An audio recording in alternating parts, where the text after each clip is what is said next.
This is part 2 of a 2-part series. Please watch part 1 if you haven't watched it already. It's incredible how Marxists made themselves the victims here, despite the fact that they were the ones trying to overthrow the government. The moderate socialists were simply acting in self-defense, and everyone who wasn't a communist, left, right, and center, was united in opposition to the Spartacists' attempted takeover. Rosa Luxemburg died, not as a victim of political repression, but as an insurrectionist. And when you try to overthrow a government, you put yourself at risk of being killed. And what if Luxemburg and the Spartacists had succeeded?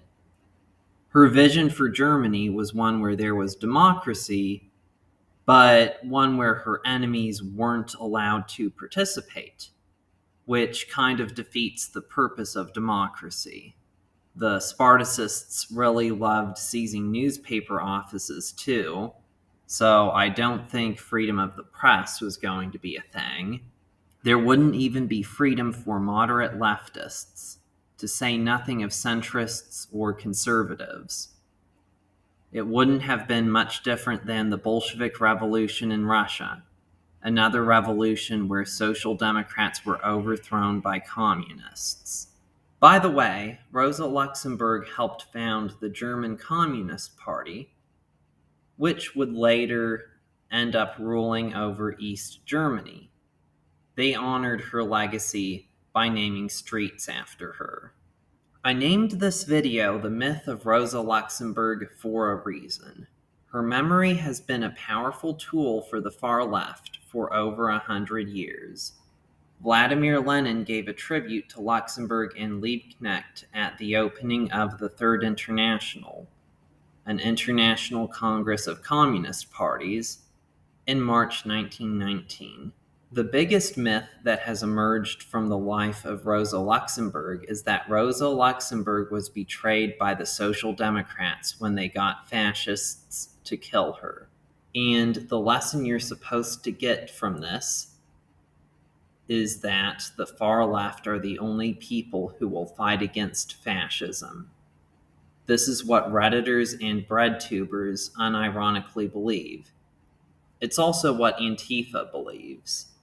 Joseph Stalin would later say, social democracy is objectively the moderate wing of fascism. To say that they really didn't like social democrats would be an understatement. But we can see from history that what they're saying is not true. Number one, the radical socialists weren't betrayed by the moderate socialists. It was the other way around. The communists were the ones who tried to overthrow the social democratic government. The German Communist Party was actually allowed to participate in elections during the Weimar Republic. So it's not like the Social Democrats were suppressing communist ideas. They just had to defend themselves against people who wanted to oppress and kill them. And what about the idea that only the far left opposes fascism? In 1931, the German communists supported the Nazi Party's attempt to take control of the Prussian government from the Social Democrats. Ernst Thälmann, leader of the Communist Party, infamously said, after Hitler, "Our turn." It should come as no surprise that when Hitler came to power, he brutally suppressed both the Social Democrats and the Communists. But Joseph Stalin, who had said that social democracy is objectively the moderate wing of fascism, was still willing to work with the Nazis. In 1939, Nazi Germany was at war with Poland, Britain, and France. Instead of joining them, the Soviet Union invaded Poland. So as the moderate socialist government in France and the conservative governments of Britain and Poland were fighting against Hitler, Stalin refused to help the Allies and instead helps Hitler by attacking one of the Allies. Now, we also shouldn't forget that the Soviet Union played a very important role in defeating Germany, and I think that Stalin was planning on eventually attacking Hitler, but I'm showing you that the history is a lot more complicated than what communists and Redditors would have you believe. The other myth is the idea that there was ever a chance at good communism. Rosa Luxemburg was supposedly different from the Bolsheviks, and if her revolution had been successful, there would have been peaceful, free, and democratic communism.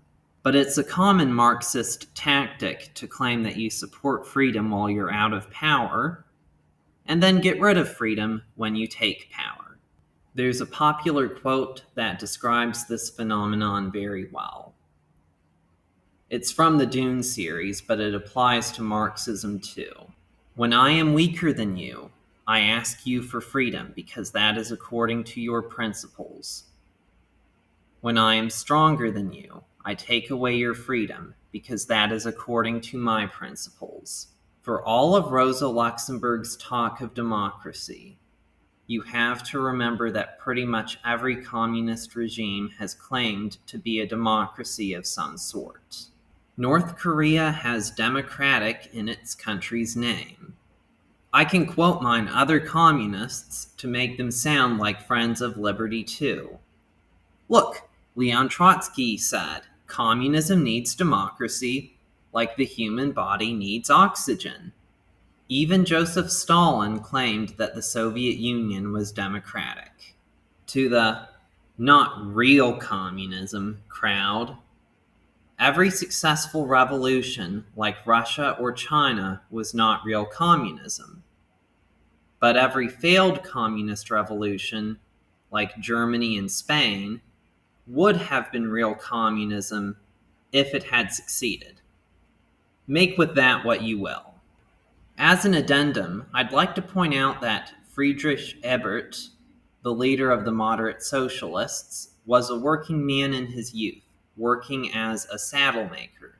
In contrast, the radical communist revolutionary Rosa Luxemburg was never part of the proletariat. I was not surprised at all by this information, and you shouldn't be either. Dragon Boat Festival is coming up, and I'll be on vacation, so don't expect much in the next 2 weeks. I'll be back sometime in July.